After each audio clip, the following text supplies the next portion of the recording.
आइए प्रातःकालीन वेला में परमपिता परमेश्वर को स्मरण करें, श्रद्धा और समर्पण के साथ नमन करें। ओम यो भूतं च भव्यं च सर्वं यश्चाधितिष्ठति स्वर्यस्य च केवलं तस्मै ज्येष्ठाय ब्रह्मणे नमः। तस्मै ज्येष्ठाय ब्रह्मणे नमः। ओम।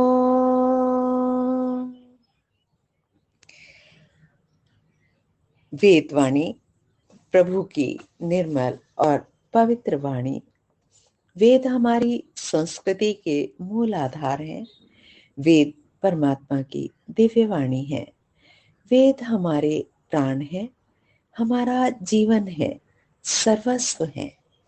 आइए उसी वेदवाणी का स्तवन करें श्रद्धापूर्वक। ऋग्वेद का स्वाध्याय और उसका प्रथम मंडल 28वां सूक्त और छठा और 7वां मंत्र आज का विषय रहेगा। ऋषि हैं शूनः शेप आजिक ग्रदहि, देवता इंद्र यज्ञ सोमः हैं। और देवता का अभिप्राय है जो इस मंत्र का प्रतिपादित विषय है। छंद अनुष्टुप है, स्वर्गांधार है। मंत्र को पंडित हरिशरण जी ने शीर्षक दिया है सर्वप्रथम कार्य प्राणायाम। प्राणायाम के माध्यम से ही हम ईश्वर की ओर इंद्रियों पर संयम रखते हुए, नियंत्रण रखते हुए बढ़ पाएंगे। तो सर्वप्रथम कार्य प्राणायाम है। आइए मंत्र पाठ करेंगे। ओम उत्स्मते वनस्पते वातो विवात्यक्रमित अथो इंद्राय पातवे सूनु सोमम उलूखल।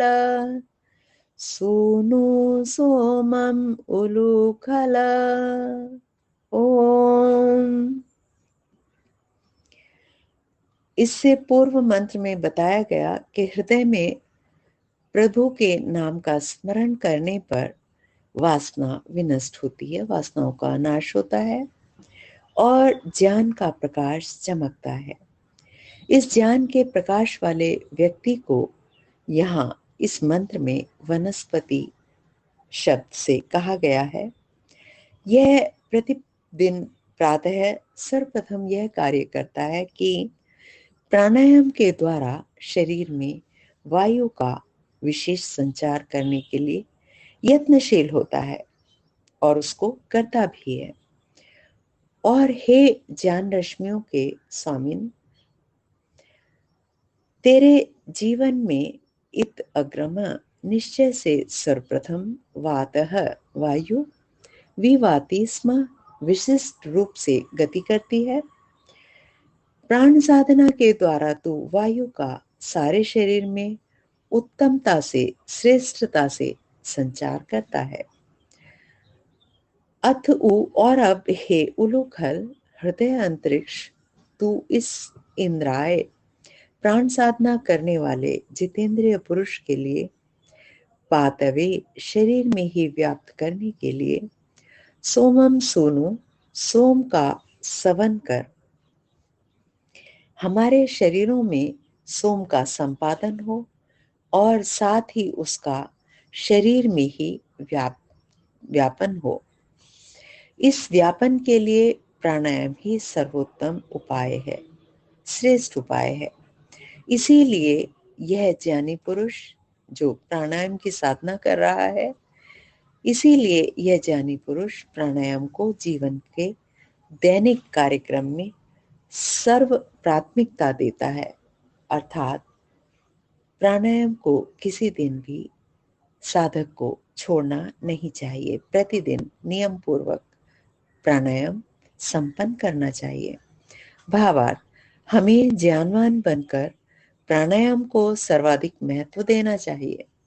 इसके होने पर ही, अर्थात प्राणायाम करने पर ही उत्पन्न हुआ सोम जो शरीर में उत्पन्न होता है वो शरीर में ही व्याप्त होगा और हमें सचमुच इंद्र अर्थात शक्तिशाली बनाएगा।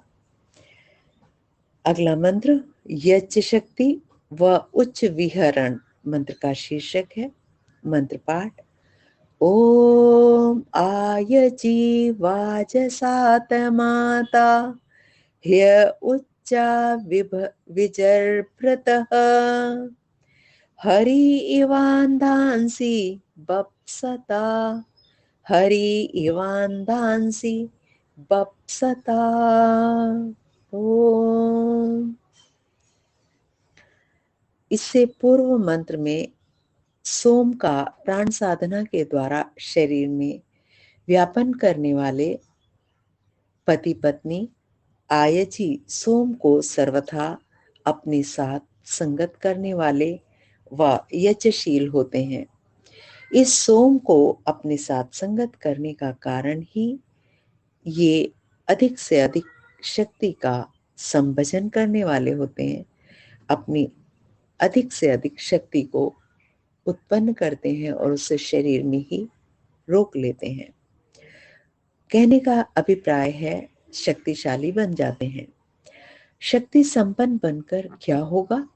शक्ति संपन्न बनकर वे निश्चय से उच्चा विजर्भृतः उत्कृष्ट व्यवहार करते हैं, श्रेष्ठ व्यवहार होता है उनका। अर्थात उस समय इनका प्रत्येक कार्य उत्कर्ष को लिए हुए होता है। इनके कार्यों में निम्नता किसी भी प्रकार किसी भी समय नहीं होती है। इनके कर्म उदार ही होते हैं। इस प्रकार ये उत्साह शीघ्रता से करते हैं, हर कार्य को उत्साह व शीघ्रता से करते हैं। इस जैसे कि अंधांसी अन्नों को बप्सता भक्षण करने वाले घोड़े।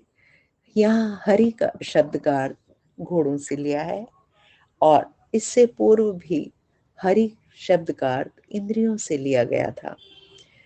तो घोड़े, जिन घोड़ों को अन्न व भोजन ठीक मिलता है क्योंकि घोड़े शाकाहारी होते हैं, वे जिस प्रकार खूब हृष्टपुष्ट होकर वेग पूर्वक मार्ग का अतिक्रमण करते हैं, मार्ग पर वेग से चलते हैं, कहने का अभिप्राय यह है, उसी प्रकार यज्ञशील पुरुष शक्ति संपन्न उत्कृष्ट विहरण वाले आलस्य से रहित होकर क्रियाशील होते हैं। भावार्थ, घर में पति पत्नी यज्ञशील शक्ति संपन्न व उत्कृष्ट कर्मों में विहरण करने वाले बने। ये आज के मंत्रों का संदेश, यही सुंदर उपदेश, इसको अपने जीवन में उतारें। इंद्रियों पर संयम रखते हुए अपने आप को शक्तिशाली बनाएं और ईश्वर की ओर अग्रसर हों। ओम इति शम। आज के मंत्रों का यही सुंदर संदेश, यही उपदेश, इसको अपने जीवन में उतारें और सदा सुखी रहें। ओम नमस्ते जी, धन्यवाद।